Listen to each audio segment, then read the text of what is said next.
Well, we are glad that you made it for the 8:30 the greatest session of the conference at 8:30. We stack them the first thing in the morning to get your adrenaline pumping and make the rest of the day fantastic. So thank you for being here. My name is Sean Peterson. I'm the Senior Vice President of Legal and Government Affairs for the NIADA. My role with NIADA is to look out for your interests with government officials, with regulators, with policy-related things, and it's awesome. It is a great honor to do that.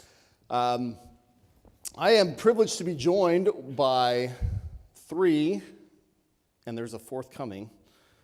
He will probably be sprinting down the hallway, through that door, up the aisle. It'd be like The Price is Right, you know, when you get your name called and they go running down the aisle. And so when he comes, we need a standing ovation, please, all right?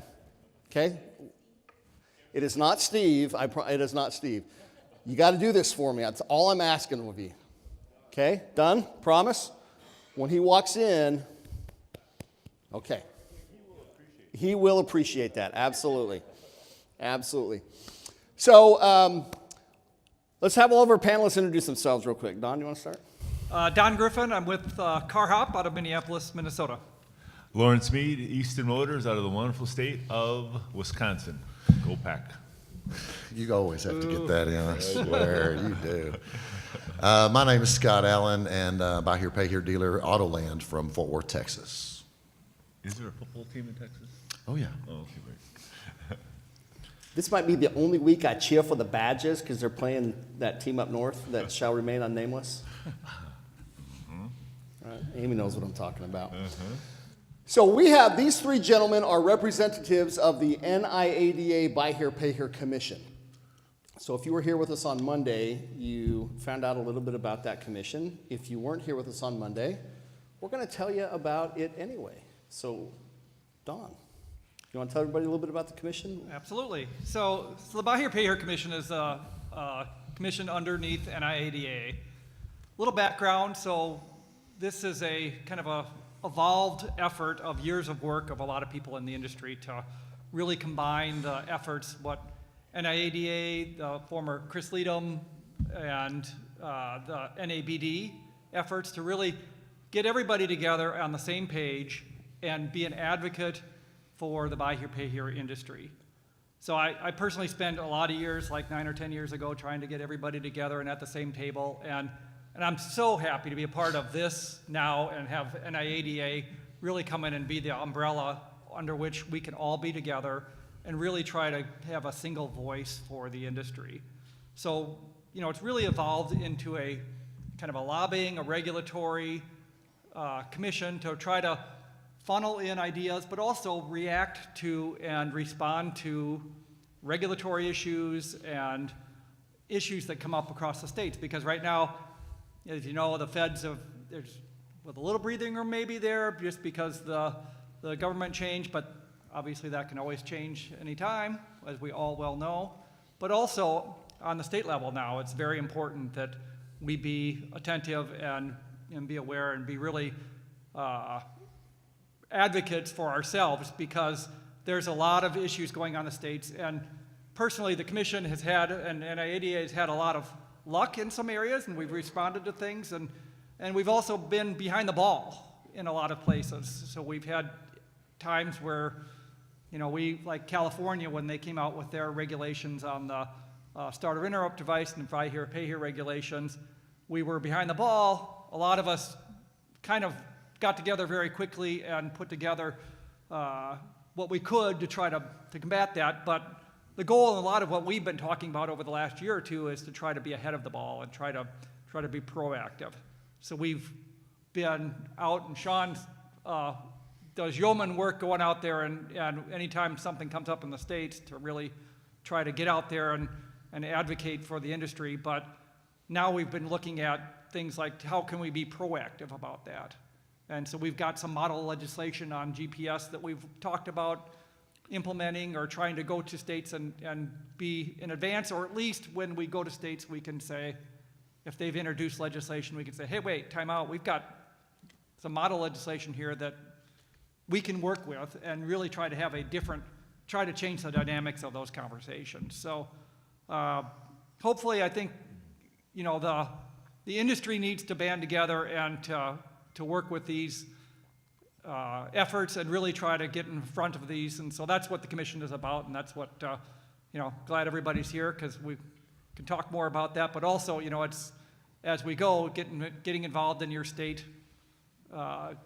NABD or the state membership groups and really, trying to get in front of this because, we just have to be on our toes all the time. So there are currently 12 members of the Buy Here, Pay Here Commission. They're dealer principals, dealer management of various shapes and sizes. So, we've got entities like Car Hop that have multiple rooftops. We have entities like Scott and Autoland that are single rooftops. We want the gamut of representation on that commission to make sure that we're addressing issues that affect big operators, small operators, 600 employees, 6 employees, whatever the case may be. We want to make sure that we cover all of that. And we've got representatives from all across the country. So, we've got, the Midwest represented strong. We've got the Southeast represented strong. We've got the West Coast represented. We've got the Northeast, wherever we can find that. So we're always looking for folks that have interest in serving in the future. If that's of interest to you, please come and grab one of us. We're happy to talk to you a little bit more about what that would look like. But we need as many voices as we can, and which will come to an ask. I told you I was going to ask one thing. I'll probably ask a couple more things. We'll come back to that. So that's a little bit of background about the commission. Scott, let me pivot to you for just a minute. So Scott not only is a member of the Buy Here, Pay Here Commission, but he also serves as a member of the NABD Executive Committee. So Scott, my question to you is, what is the NABD? What is its role? What is its function? And how does that apply to the dealers here in the room? Well, first of all, NABD is a member-driven association. We are elected by the members. I am an EC member, currently serving as Vice President of Region 3. NABD, the Executive Committee, the Commission, I'm the appointed Executive Committee member on this commission right now. And of course, we will always have someone from the Executive Committee on this board. This board is an advisory board to the Executive Committee.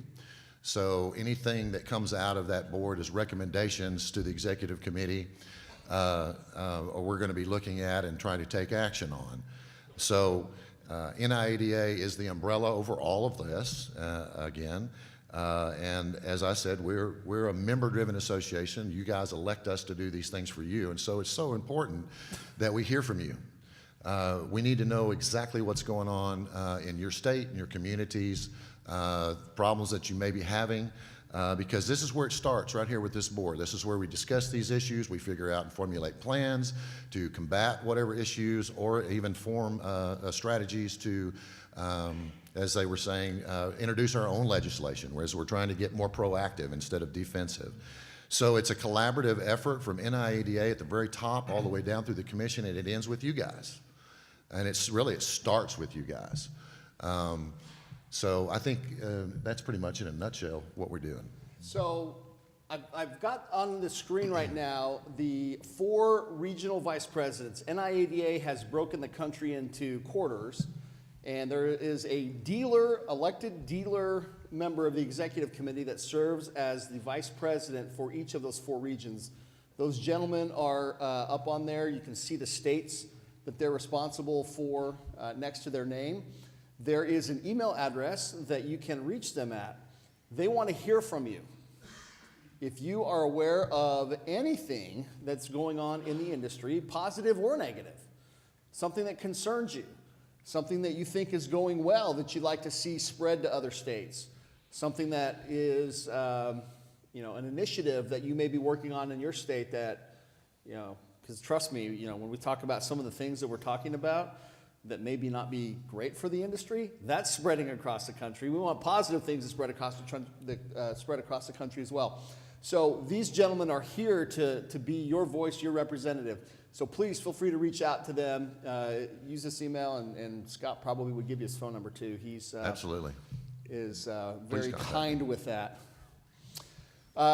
So last question, Scott, is what's the relationship between the NIADA, membership in NIADA, and membership in a state association? They're combined. I mean, all the states are affiliated. We have affiliation agreements with each state, and so in your association, and that's what I would want to echo, that if any of you guys are not members of your state associations, please join. And by joining your state association, you're also becoming a member of NIADA. This relationship is something that is something that's very valued to us as the executive committee. I mean, it's our way to get what's coming out of each state, whether it be good, bad legislation, anything at all, and try to get something done. And I would just echo that, because it's not only the NIADA's way to do that, but it's your way to get connected to what's going on in your industry, because a lot of times the state association is going to have information. They have legal updates, they have legislative updates, they're lobbying in their legislature, so it's your way to get on top of what Oh, yeah. Come on up.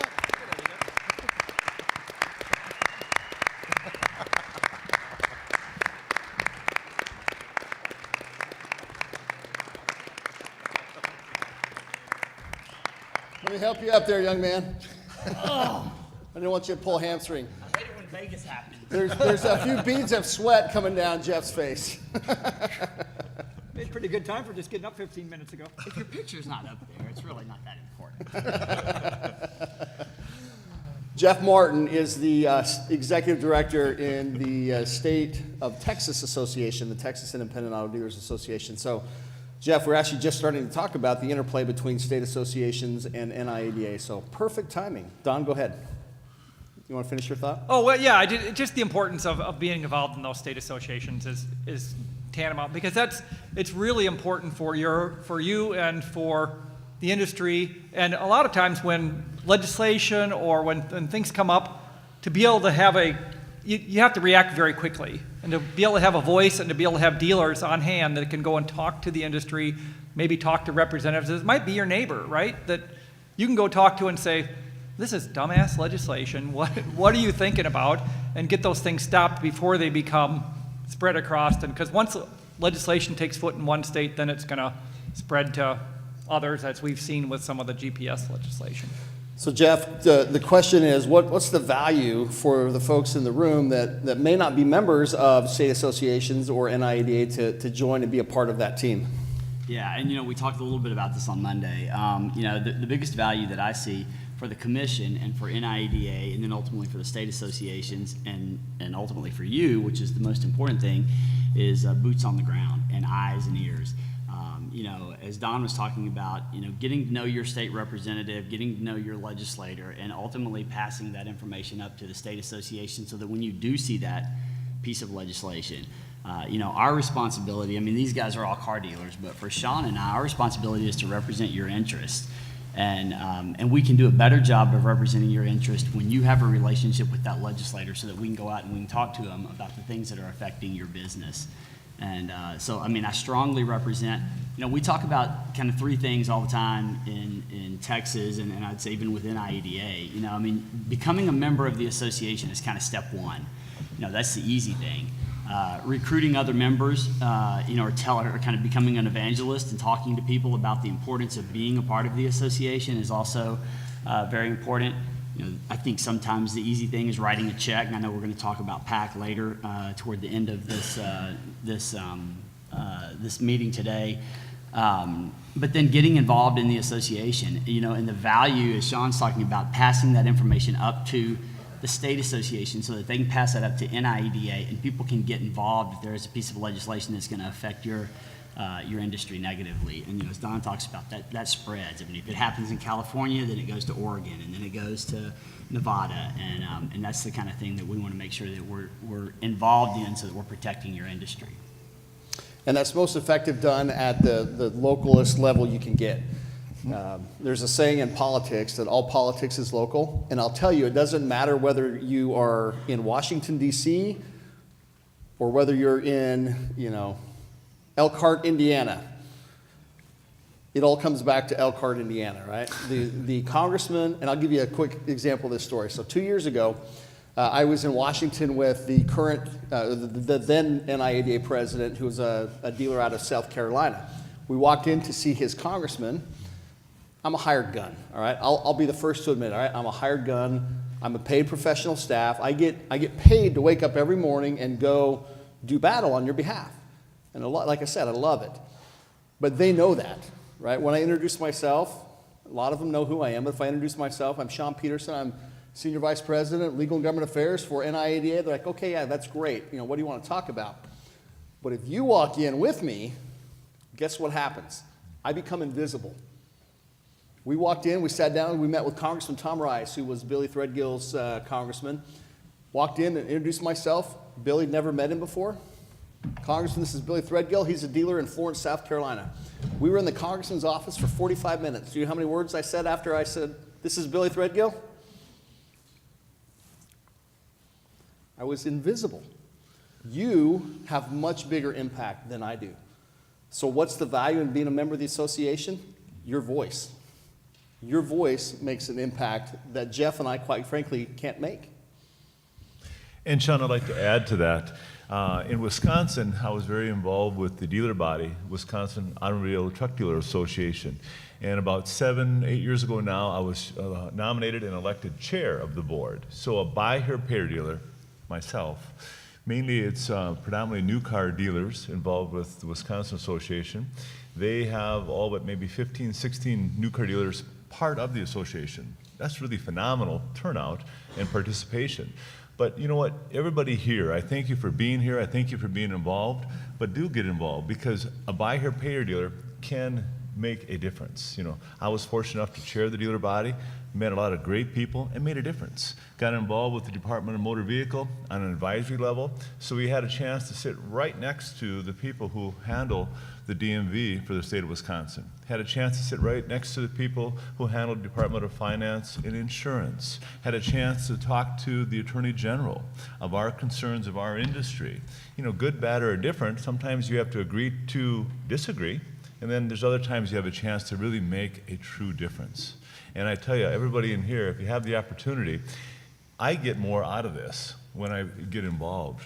And I tell you what, you will too. So I appreciate you being here, and I'm honored to be your voice in many things. So as we all talked about up here, if you have areas that you would like to talk about or work on, good, bad, or whatever, get it to us. And I guarantee you, we will put our best foot forward, and your voice will be heard.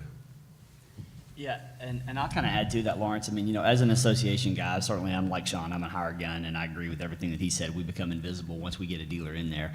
And what we do is we create platforms. We create platforms for your voice. Associations aren't going to go in there and change anything, and I'll use Texas as an example. We were able, probably 6 years ago, to get a independent automobile dealer to sit on the board of DMV, which that oversees the Department of Motor Vehicles in Texas. And it's a specific position for an independent dealer.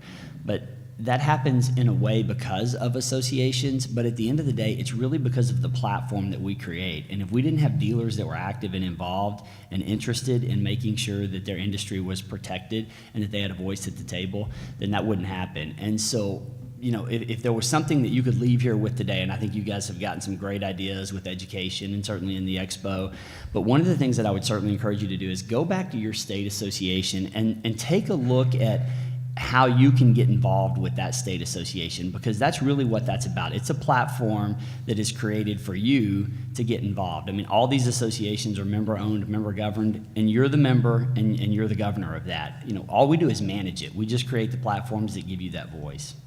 To touch on that just a little bit further, make sure if you do it, I would really challenge you to challenge them, right? I mean, Sean of NIADA and everybody who are involved on the state levels, if you have an area that is affecting you, your community, your team members, your families that you serve, and your guests that you take care of, and you see it going down the wrong road, humbly speaking, challenge that association director or platform. They will go to work for you, but they only will do what they know to work on. But challenging makes a big difference. Sean, maybe you can add to Yeah, that. absolutely.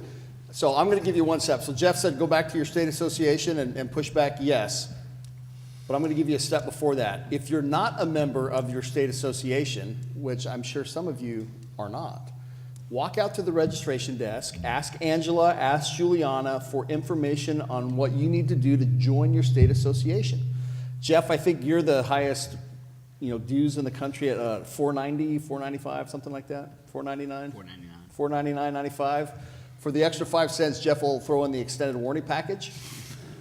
And an alarm clock. No, And an alarm clock. But go out to the front desk and ask what it takes to be involved, to be a member of the association, and then go back to your state and ask the state association, what can I do to be involved? They will have things for you to do, no question about it. No question about it. So what I want to talk about, pivot to for now, is talk about some of the things that we've been doing with this association platform on your behalf. Lawrence, we just got back from Washington, D.C. in our National Policy Conference. Do you want to explain to the crowd what the Policy Conference is about and what happens there? Absolutely. I am new to the commission. I've been a buy here, pay here dealer for 27 years. Started 27 years ago with a $10,000 visa and a dream. Currently we're up to 5 locations. We're integrated in our businesses with Goodyear Tire and Automotive Repair, Carquest Auto Parts, related finance company. I mean, it really is a dream or a vision I had many, many years ago.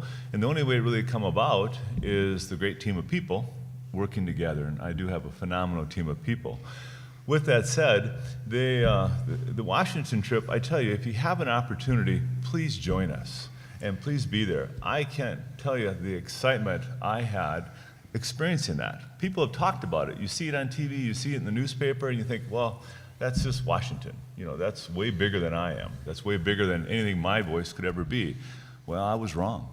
And I will tell you sincerely, humbly, I had a phenomenal, phenomenal experience. Sean and the team had it all set up. It was very organized, great group of people there representing the dealers of this nation. And I tell you what, as Sean talked about, when we'd go into these different Congress people or senators and their staff, you meet with some of the staff, sometimes you meet directly with the senator or the congressperson.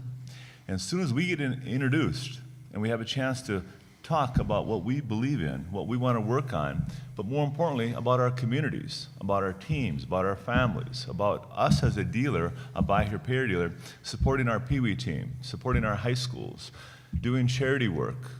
We, of course, make a difference in many, many communities, like everyone in this room does. When that voice got out there, people start taking notes. It makes a difference. So for me, I will share that it made a difference and our voice was heard. So if you have an opportunity, I would highly encourage any of you or your team to come to DC with us next year. I will be there. And I tell you what, it's one of the greatest experiences I've ever had in my life, in this career, in this industry, to give back and to be heard. Scott? I'd love to add a little bit to that. This will be I've been on every one of it. It's been 6 or 5? 6 trips now to Washington, D.C. And just to give you a tiny bit of history very quickly, when we first got to Washington, D.C. And started walking the halls with some of the groups, we spent the first couple of years, especially the first year and maybe even the second year, explaining who we were. They didn't know who we were. Oh yeah, you're the car guys, this and that, but we're not the franchise dealers. We're different. We're independents. Now, after 5 or 6 years of coming into Washington, D.C. and walking the halls, and in fact, and Sean's got a funny story about how we were actually confused with NADA at one point because our voice is becoming stronger, louder. I think this year we had, how many groups did we have, Sean? This year we had 205 attendees. We broke up into 15 groups that went on Capitol Hill. We visited over 120 congressional offices. And what I'd love to add about that, of course, we started off in year 1. That was the CFPB. That was our big thing. That's been on the agenda every year since then. And in fact, since we've had a little bit of improvement in that, I still feel like that's an area we need to continue to focus and really strike while we have that opportunity. But what I want to say about what Sean said a little bit earlier is that once you get into that room, when we have a constituent who is a voter in their district or in their area or their state for a senator, exactly everybody else in that room becomes invisible, and immediately they start talking about, hey, the new hamburger joint that went up on this street, or the problem with the signal lights here, and then we get into our issues, which are whether it be CFPB, tax reform, recalls, arbitration rule, the guidance that was written, all those different issues we get into, and they are very attentive. Their ears, they perk up, they're listening to everything. They understand that they're talking to somebody who has a vote in their area. And so that really is the impact, and that's why we need you more than anything else, because it's those of you who actually have a vote in their district and have a say that really makes the difference. And it was really great to experience it. Their offices were pictures of our communities, and there were pictures of real live communities growing, doing things, making things happen. And then we had the opportunity to answer any and all their questions. And our topics we wanted to cover, we worked on, and we hit those real strong. But then also they asked other questions like, how are you doing? How's your community? How is your staff doing? And we had a chance to formulate a better understanding, because everyone in this room and in this industry, we serve our guests. We change their lives. We help them start over many, many times. We get them to work. We get their kids to school. I mean, we make people's lives better, sincerely. Selfishly, do we win too? Absolutely. But the real world is, we need to get the voice out that we are an industry that's here serving guests, serving families, taking care of people. And at this NABD convention in DC, we were able to do that. And I tell you what, it was a great experience, and we'd love to see more people. Don? The other thing, the policy conference is super easy for you to do and to participate in. So there's not a How fee, much does right? it cost? There's not a fee, No, right? zero. Zero. So all you have to do is you get a flight out there, you get your hotel room, and then NIADA is picking up the rest. Sean does a great job of getting, they bring in some policy, like we had last year it was the deputy director or the deputy Deputy White House Chief of Staff? chief of staff, Yeah. right? Who was, and the guy's sitting in front of us, and I'm Googling him, like, Who oh, he's a had real great, great Trump stories, by the way. Oh, he yeah. was hilarious. But don't be intimidated by it at all, because they hold your hand through. They set up the meetings on the Capitol Hill. It's very easy to get involved with, and very easy to make your voice heard. So the one thing I'll tell you about government affairs, and Jeff will back me up on this, so chime in, Jeff, with anything you want to add to this. The one thing I'll tell you about government affairs is it can oftentimes be like driving the Titanic, right? It's a slow and steady, sometimes it takes a monumental task to turn that thing, right? But you have to continue to chip away at it. You have to continue to do it and be persistent. I do that. That's what you hire me to do. And I will be in Washington, D.C. all the time. I go probably 8-10 times a year. But this policy conference is set up for you to have a voice to bolster, quite frankly, to do it better than I do it. And sometimes it takes a while. Scott mentioned that we've been talking about the CFPB for 6 years. And sometimes it takes 6 and 7 and 10 years for policy to change the way that we want it. And we've actually had some success with that. So let's talk, guys, about some of these things that we've taken to DC as part of our policy conference, and things that we reiterate throughout the rest of the year, kind of on an individual basis. So Scott mentioned the arbitration rule. Do you want to mention, Scott, real quick about what that rule was? Well, the arbitration rule, of course, as you know, was written by the CFPB, and they can write rules without any input from us, from anybody, basically. The arbitration rule or agreement basically took out the class action lawsuit portion of the arbitration agreement, basically making it worthless to us. Over many years of of continuing to see our legislators over and over and over about the impact that that would really have on the consumer, not just the dealer. I mean, it was easy to just point out that in most class action lawsuits that, you know, the average payout on a class action lawsuit to someone was a couple of $100 maybe. I don't know what the average was. We had the numbers when we were Not walking even the that. It halls. was $36 by There the you go. CFPB's See? own admission. $36. And I think, what is the average payout in an arbitration About settlement? $4,000. About $4,000. Okay, so the consumer wins in this situation. I mean, this was just not a good rule for anybody to eliminate the arbitration agreement. And so And we how were, much did the attorneys get in those class actions? all the money, you know. It was like- you get the $36 check and they get millions of dollars. It was like $400 million in what the CFPB studied. So we were able to get the arbitration rule rescinded, basically. And now, help me with this, Sean, what does it take now for them to bring this back? So we were actually at this conference last year in Orlando. Jeff and Steve Jordan and I were sitting watching game 1 of the World Series. It had just gone, I think it went into extra innings. It had just finished, and my phone started blowing up, and it got message that the Senate had voted, Vice President cast the tie-breaking vote to permanently kill this arbitration rule.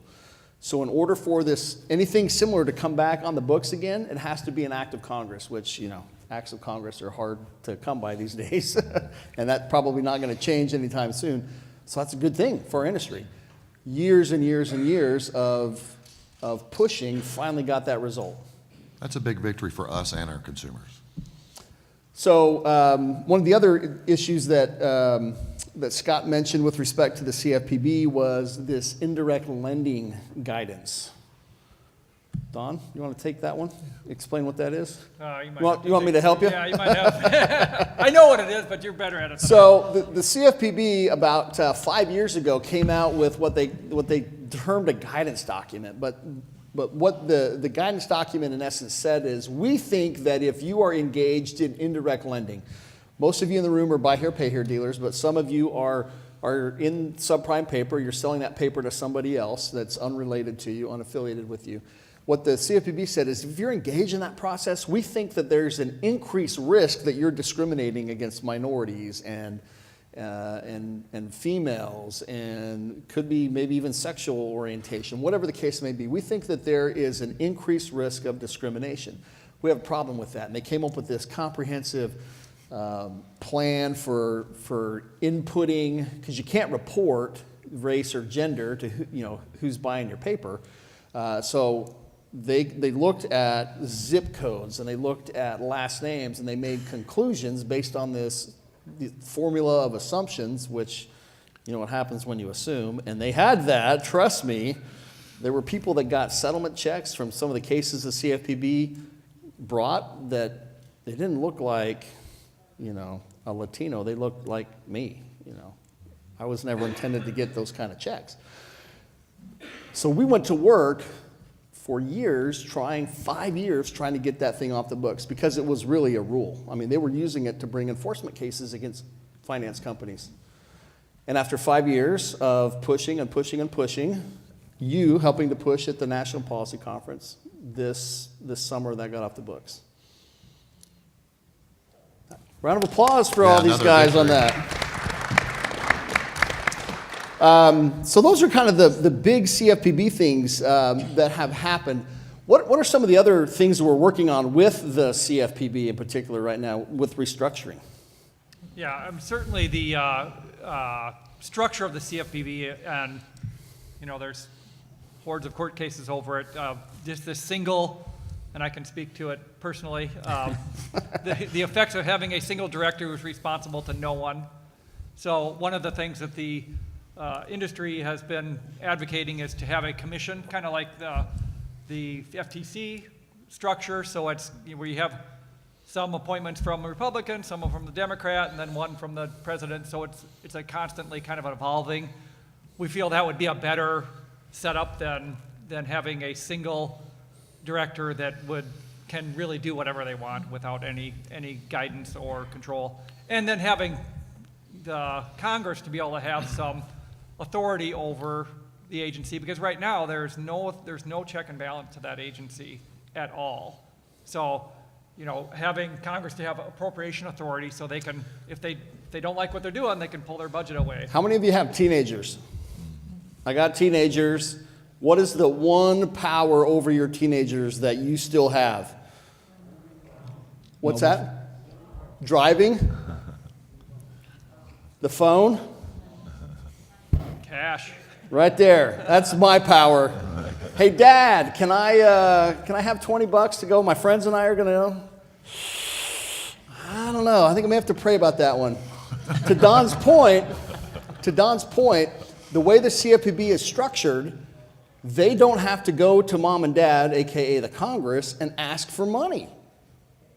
If mom and dad don't like what you're doing, you're not going to get the credit card. You're not going to get the cash. They don't have to. The same is true in Congress, by the way. What's the one way that, you know, you can't really kill an agency by taking them out back and you know, permanently disbanding them? But what can you do if you don't like what they're doing? You don't pay for it. That's the one tool that Congress has over a lot of the federal government. They don't have that over the CFPB. They get their money directly from the Fed, Lawrence. You know, and I would add too, you know, all of us invest so much time, energy, and money in compliance. It's really, a buzzword. It's been that way for, 10, 12 years. And we continue each year to do updates. We continue each year to make sure we're on the cutting edge of being compliant. And even, I know in our team, even when we think we're there, there's always 10 more things to work on, right? Or you hear something new from somebody else from our 20 group or from a convention such as this that, well, we better go back and we better work on that. You know, so now the CFPB has kind of been, let's just say, tamed a little bit. I don't know what the right word would be, Sean, but I would highly advise all of us, including myself and our team, boy, don't take the gas off. Keep it to the floor. Because as this world changes, this will change too. Yep. And the ones who are ready, you know, and Don can attest to it, the ones who's ready, they're the ones that are going to live another day. And I definitely want to live another day for our company and our team and all of our families that we have within our company. So it's just a thought. Yeah, the CFPB is not going away. Ever. They're not going away. And compliance issues are not going to go away. And regulatory issues are not going away. That's why we're here. And that's why we need you to be a part of it. One of the things, guys, that we've been really working on over the course of the last several years is recalls. Anybody want to take the recall issue? Kind of explain the genesis behind that? Jeff, you want that one? Yeah, sure. I'll tackle recalls. You know, it was interesting when we talked a little bit about this on Monday. Someone had asked the question, well, what are the suggestions that legislators have? I mean, how would they change things? And I think it's an interesting question because originally when it was left in the hands of legislators and they came out with a suggestion, we saw a bill that said, what we want to do is we want to ground all recalls. Essentially, you can't trade, buy, or sell a vehicle that has a safety recall. And obviously, you know, we were very concerned about that. And so this policy conference that we've been talking about for a while, we went to our legislators and started talking about how that would affect our, number one, how it would affect our business, but more importantly, and what they really wanted to hear is how it would affect the economy and how would it affect the consumers. And it would be detrimental. Certainly, it would affect our industry in a very negative way. But we had, I think, very valuable conversations, and we're ultimately able to stop that bill that would have, I mean, if you can imagine if there was a safety recall on a vehicle and there was a bill that had passed that said you can't buy, sell, or trade that vehicle until that safety recall is fixed. And you guys know better than I do how difficult it is sometimes to get those vehicles fixed. Again, we believe strongly that you should disclose that information if there is a safety recall on that vehicle, and certainly want to be very transparent with our consumer. But man, grounding that vehicle, it would have had an unbelievably negative effect on our industry. And I'll say, I mean, it's because of the work of the association, and you know, I'll just continue to echo, the associations are only as effective as the members are in getting involved. But members going up there like Scott Allen, you know, is in Texas, and talking about what's going on Belknap Street and talking about his customers. And if his customers came to him and said, this has a safety recall, and he had to tell them, unfortunately, because it has a safety recall, I cannot take a trade on that vehicle. That was what really made the difference. I mean, actually taking it down to the consumer level. When the consumer has a vehicle with a recall and there's not an available fix right now for that recall and they're looking for another car and they bring that car to me, it's basic. I mean, what am I going to do with it? It's a grounded car. I can't do anything. What's the value of that car now? Practically nothing. So. I was with one of our dealers from New York in Washington this past conference a couple weeks ago. And he was talking with a member of Senator Gillibrand's staff. And if you know Senator Gillibrand, she can be very pro-consumer. So the staff tends to be pro-consumer as well. So he was explaining this whole issue. He says, I want you to know, and he's explaining that not all recalls are the same, right? You know, there's a difference between, a misprint in the owner's manual and Takata airbag. He says, I've been in the car business for however long it's been, 25 years, whatever that number was. And he says, I had no idea what an engine beauty cover was. So when I was a teenager, engine beauty cover meant, the Hot Rod magazine and what was on the front cover was, thank you, courtesy laugh, I appreciate that. I know it's early. Tip your waitresses on the way out, by the way. But he says, if you put this in place, the engine beauty cover, by the way, is a piece of plastic that evidently goes over, and that, whatever that does, right? He said, I have recalls on engine beauty covers. It's a piece of plastic that does nothing. What would happen, to Jeff's point, if I can't do anything with the car because of an engine beauty cover recall or a misprint in an owner's manual? These guys saved the day, right? Yeah, they saved the day for the dealerships, but they saved the day for your customers, your consumers. This would harm them. So part of what we do, a large part of what we do, is to go and explain to them, the legislators, the policymakers, this is the impact of, it starts off as a good idea. We get your good idea, but your good idea has a lot of bad consequences, and here's what the bad consequences are that you haven't thought about. And Sean, if I can add to that real quick, I've heard Lawrence on panels throughout the week talking about, I'll share a funny story with you. Senator Nichols in Texas. So a lot of times when we go in and we visit with him and we talk about, we don't shy away from protecting the consumer. And I look out there and I see Jeff that I had an opportunity to meet from Texas earlier this week. Nobody cares about your consumer more than you do. Legislators don't care about your consumer more than you do. Regulators don't care about your consumers more than you do, and particularly in this industry, because we have to have that individual driving that vehicle. We care about that vehicle and we care about that consumer, because if that vehicle's not working and that consumer's not happy, then they're not making payments. And so when we go in and we talk to Senator Nichols now, over years we've built a relationship, and he always says, I know, no one cares about your consumers more than you do. But in reality, we don't. And we have the best suggestions and the best ideas on how we can keep our customers happy. So it's not always about like what's best for our industry. What's best for our industry is keeping our customer happy, because a happy customer, and you guys know better than I do, and I've learned this from Scott, a happy customer is a paying customer. And a happy customer is a paying customer, which ultimately ends up making us happy. So to the point of, a consumer-friendly legislator, I'm happy to take that conversation, kind of head on. If there's a legislator out there that thinks that they care about our customer more than we do, or that they know what's best for our customer, they're just mistaken. We care about our customer significantly more than any legislator will. Absolutely. Yeah. So let me ask two questions. How many of you are organized as an S corp or a limited liability company, a partnership? You need to give these guys a round of applause. Go ahead and do that right now, and I'll explain why.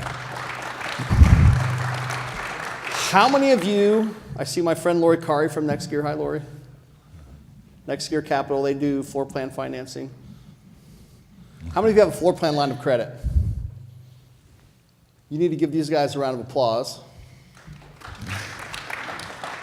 I'll explain why with help from my friend Scott. Last year at the policy conference, our big initiative was tax reform. Tax reform legislation was being considered in Congress about the time that we were up there. They were getting ready to drop their bill. So Scott, why don't you talk about a couple of the key issues that we had with respect to the tax reform package and what U.S. commissioners did about that? Well, first of all, we were all for tax reform. We were looking for some tax reform. But there were a couple of things in there, of course, one in particular, which was by carving down the tax code to 25% for S corps and LLCs and pass-throughs, and then ultimately it started at 20 and ended up at 21% for C corps.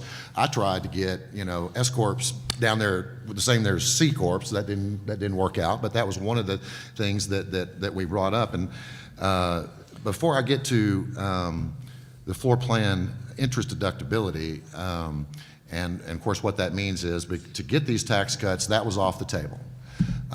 We no longer were going to be able to deduct the interest that was paid on our floor plans. How many of you think interest is an expense, and how many of you think interest is actually not an expense? Because if you don't think interest is an expense, I got some CPAs in the back that can happy to talk to you. That's an expense. It's an expense, right? Yeah, but they were taking that off the table. We were very, very fortunate, and through this member body and through the formation of the PAC fund, which we're going to get to toward the end of this, we're able to bring the Speaker of the House, Paul Ryan, to my backyard, Fort Worth, Texas. We flew in approximately 60, 70 other members from around the country, dealers who flew in from states all around, from Georgia, from California, from Colorado, from everywhere, anybody that we could get to come. We sat down, we got his personal attention. We had him for about an hour and a half. Came in, got in front of the podium, and it was a question and answer session. It was all about tax reform, and we fired our questions and our concerns about tax reforms, what we thought we needed. Every single one of us in there echoed the ability to, the non-ability to be able to deduct our expense from floor plan was going to be crushing to our industry. And through several back and forth conversations between the speaker and several members in the audience, toward the very end of that conversation, he says, I get it. I'm going to carve it out. When we get back, you're going to see, I hear what you're saying, and I'm going to take care of you. And guess what? He did. So he did. Through these guys, you got the Speaker of the House to promise that you would be able to continue to deduct the interest expenses that you have associated with your floor plan. The second thing that the speaker gave these guys was an exemption for small businesses to continue to deduct interest on any expense. There's a threshold that was put into the tax reform bill of $25 million. There's a formula your CPAs can work on in getting that. But that came as a result of these guys pushing the speaker saying, look, we want tax reform, but you got a couple of good ideas, you got a couple of unintended consequences from those good ideas. Here's the unintended consequences. The other issue that Scott mentioned with respect to tax reform was making sure that you as small business owners organized as S corps and partnerships and LLCs, et cetera, that are your income taxes being flown through you as individuals, that you weren't being treated unfairly as compared to a C corp that's getting this 21% tax rate. So we went to work with the speaker and said, well, you got to make sure that there's equity with respect to that. So there's a complicated formula and qualified interest, and your accountants can explain that to you, the nuts and bolts of how that works. But through these guys' work, that came about through this meeting with the Speaker of the House. We actually just filed some comments to some rules that the IRS has put out as to define what that 20% qualified business income looks like and how you as individuals can qualify for that deduction. One of the key comments that we had was making sure that businesses that are engaged in credit sales like you are, right? You're not giving loans, you're engaged in retail credit sales, installments through your finance companies or through your dealership, making sure that you qualified for that, you continue to qualify that, because there was some ambiguity as to whether or not loans was clearly covered. We just wanted to make sure that credit sales was covered in that as well. So we'll continue to push the IRS to make sure that happens. That's why you need to give a round of applause to these guys, their work on the tax reform package. Let me pivot, guys. So a lot of things that are happening in Washington. Those are just some examples. We've been involved in the overtime rule. You may have seen issues on that. But in the interest of time, I want to pivot to some of the things that's happened at the state level. Don mentioned that there's been a lot of activity with GPS-related issues. Do you want to talk about some of the states where we've seen that battle come up and what some of the concepts have been in some of those states? Yeah, certainly. It started in California how many years ago? Boy, that's been 6 or 7 now. Seven Years ago, yeah. And at the time, there was, prior to this group, there was a group called CAFA that was involved, and we all kind of got together. We were behind the 8 ball. It came up. We put money together, and we went and hired a lobbyist to try to battle that and try to get, at least mitigate some of the unintended consequences there.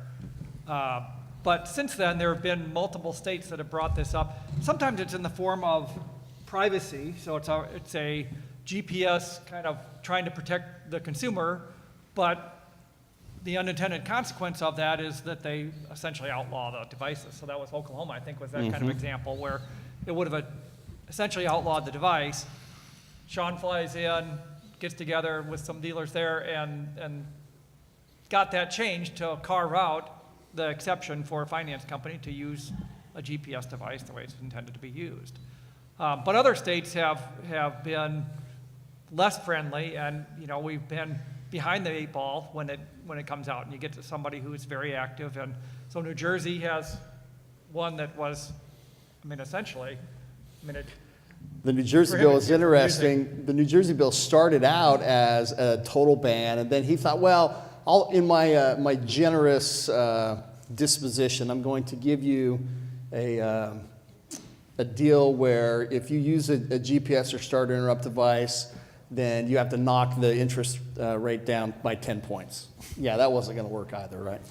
Yeah, essentially it just bans the use of them. And so there's been multiple states. Illinois has been batting around one for several years. Nevada passed one that is very restrictive. So it's something that is gaining traction out there, and so that's been a very focal point of what we've been doing, is to try to, how do we get ahead of that? How do we hear about these things more quickly? Because a lot of times, once they introduce a bill, then you're already behind the ball and you're playing catch up. And so that's where everyone here comes into play, of hearing those things in your local communities, and then, giving the folks up there a call, or giving Sean a call, or me, whatever it takes to go, so we can put the wheels into motion and try to go and tackle those. So we've seen a lot of activity in that world. We're going to expect to see a lot of activity with general privacy laws over the course of the next year. There's been a law that's passed California that is really draconian as it relates to consumer privacy. We'll expect that to pop up in state legislatures. But there's other issues that may not necessarily be legislative in nature that the commission is actively looking at that would impact your business. Jeff, do you want to take the one that we talked about earlier in the week? Well, let me ask you real quick on the GPS thing. Do you want to talk about the model legislation? Yeah. Kind of to Don's point, we've seen this in various states. In Oregon, immediately popped up right after California, and it really ended up being about notification. And I go back again to the fact that we care about our customers more than anybody, or you guys as dealers care about your customers. And I think that we have some really good practices that are in place. And so as a commission, what we've been talking about really for a couple of years is, if there was a state that was going to introduce legislation that was going to implement a law to say this is how you use these devices effectively, what would that look like? And so as a commission, we've been working on that legislation, and or what we call model legislation, and we're even contemplating from Washington D.C. Our meeting that we had there is going to a state that might be friendly to our input and introducing that legislation. And I know that sounds crazy to go, man, the last thing we want is more regulation. But when there's an opportunity in a state to introduce legislation that we think would be advantageous, and Don has said this earlier, it kind of bleeds into other states. That's one of the things as a commission that we're looking at anymore about. Yeah, we won't get into the specifics, just in the interest of time. If you want some more detail, we can grab me, and I'm happy to kind of tell you about what that model bill looks like. But we feel like we need to consider putting a bookmark on what some of these other states have done, so that there's something positive to look at. But you want to tackle that quick issue, Jeff, on Uber and Lyft? Oh, yeah. So one of the things that we've been seeing a lot, specifically in Texas, and I'm assuming that you guys are seeing it as well, is the number of miles that people are putting on a vehicle right now, and the rate at which a vehicle is depreciating, specifically when it comes to the structure that you've set up to collect those payments. And you know, it's not, I don't know that there's a way to fix this legislatively. It may be more about us educating our dealers, educating our industry, as well as educating our consumer. And it may end up, you know, falling on an issue legislatively. But we had some dealers in Texas who started repossessing some vehicles, because I'm assuming in your retail installment contract it says if you're using this vehicle for, or that you can't use this vehicle for commercial use. And so people said, whoa, now if you're, you know, installing air conditioners and you're using this vehicle and has a big sticker on it that says Bob's Air Conditioning, then that's not that big of a deal. But if you're putting, you know, 30,000 miles, you know, in 2 months or 3 months on a vehicle, well, now that is commercial use. That's the commercial use that we were talking about. And so we had some dealers who went out and picked some of those vehicles up, and that's what they pointed to in the retail installment contract. And so I think that it's something that as a commission we're going to be tackling. You know, how are we going to deal with that? And the advantage to having a commission and having someone who looks specifically at buy here, pay here issues, this issue doesn't affect anybody except for buy here, pay here dealers.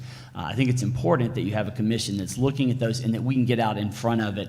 You know, and you've heard numerous times throughout the week, if you're not at the table, you're on the menu. We want to be at the table having that conversation with legislators on how we're going to address the number of miles that they're putting on a vehicle and the rate at which that vehicle is depreciating. And that's not going away, whether it's Uber or Lyft or it's, you know, Pizza or delivery or DoorDash or whatever it's called. And some of that may, again, it may not be legislatively. We may need to get involved with those industries and say, this is a disruptor in the industry, but how do we work together and make that advantageous to our industry? So we wanted to give you a sense of some of the proactive things that we're working on, right? The model GPS little state legislatures, issues like this that, you know, that are new and unique and that may require education, may require regulation, those sorts of things. We've got another federal issue that we're going to be proactive on here. Does somebody want to tackle the 1099-C concept we've been kicking around?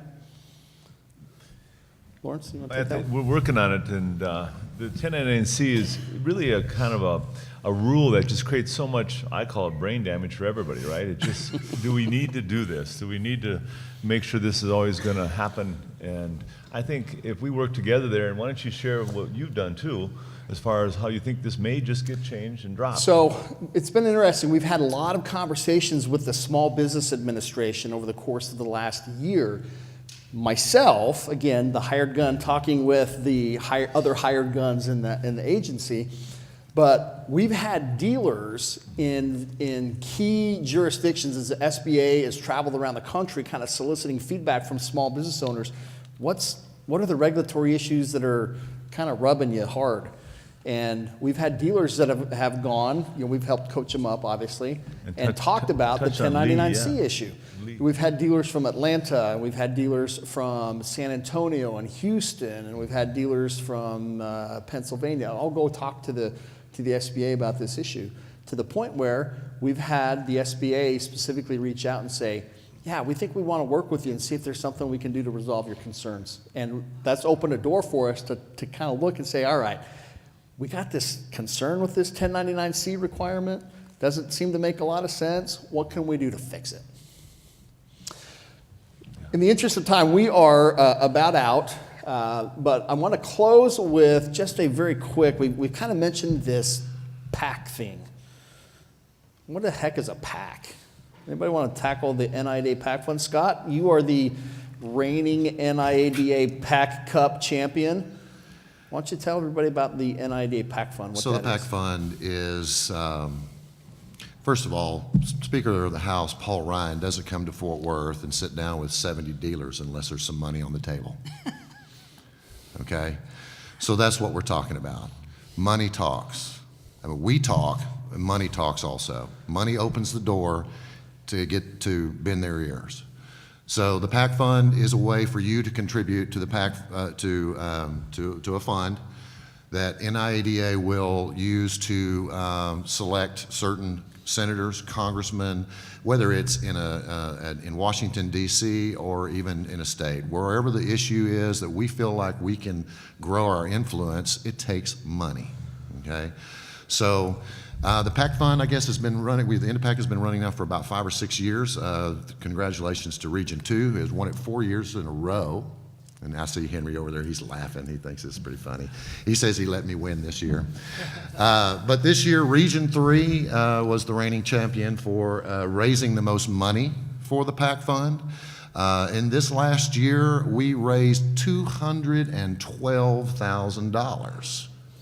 Okay, that seems like a lot of money, but when Washington, D.C., that's not a lot. Okay, we've got to do more, and we've got to do a lot more. I think it's imperative that everyone who and there's a lot of ways to do it. You can make one little small donation. You can make $100 a month, whatever you feel comfortable with. But money talks. I mean, we need your time, we need your talents, and we need your money. I mean, because money talks. The NIADA PAC Fund exists for us to find and support candidates for elected office that are going to back your industry, right? They have a message that they need to get to their electorate, and unfortunately it takes money for them to communicate their message. We need members of Congress that are going to go to Washington and defend small businesses from both sides of the aisle. The NIADA PAC Fund supports candidates that are Republican and Democrat. We've got great Democrat allies. One of our best is right there in the state of Texas. He's one of our best allies in Congress. And we need to find and support those candidates so that they can get their message out to their electorate and get elected. That's what the PAC Fund does.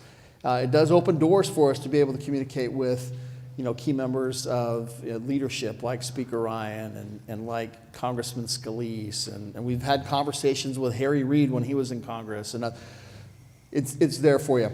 If you like, we would love to have your participation in the PAC Fund. I'm here to help answer those questions. State associations have PAC funds as well at the state and local level. So you can grab Jeff and he can kind of fill you in on that as well. And they can donate through the NAID website? You can go to the NIDA website and make donations at www.nida.com. I just had to. Real quick, guys, let me, because we're out of time, I want you to, Ingram, when he kicked the conference off, said, give these people something that, it's going to pay for their conference. So what's the one takeaway that you would give to this group about government affairs and being involved? I say go get involved in your state association because you're going to it's going to pay you back. It's a couple $100 that will pay you back in spades when things start to arise or when things are happening in your state. So go do that today if you haven't already done it. Lawrence? Your voice will be heard, and the only way to get your voice heard is get out there and get involved. And I tell you, by getting involved, you're giving back, and it will make a difference. I mean, all of us took time to come here today. I appreciate all of you, and just take it to the next level. Like Don said, the state and then NAADA, if your voice isn't heard, you can't make a difference. So if it is, just like a vote. If you vote, you make a difference. That's what I would ask.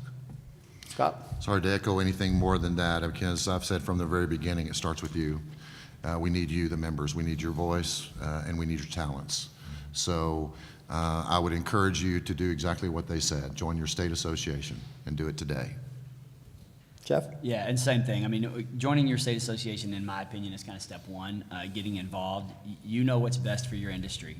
Sean and I do not know what's best for your industry. We are, as Sean said numerous times, we're hired guns, and we can only be as effective as you allow us to be by making sure that we know what your issues are, and then we can do our job and take those things forward. So join your association and then get involved and make sure your voice is heard. You make the difference. You make the difference. All of these successes that we've had in Washington, D.C. come because of you. Here's my contact information. Please, please, please, please, please feel free to reach out to me at any time with any question, any comment, any concern on any policy issue, on any issue. If you just want to call and talk about the Ohio State Buckeyes, that's my favorite subject. Enjoy the rest of the conference. We'll be here throughout. And hope thank you'll you for grab getting us, up early thank and you for joining coming. us. Absolutely. Have a great day, everybody.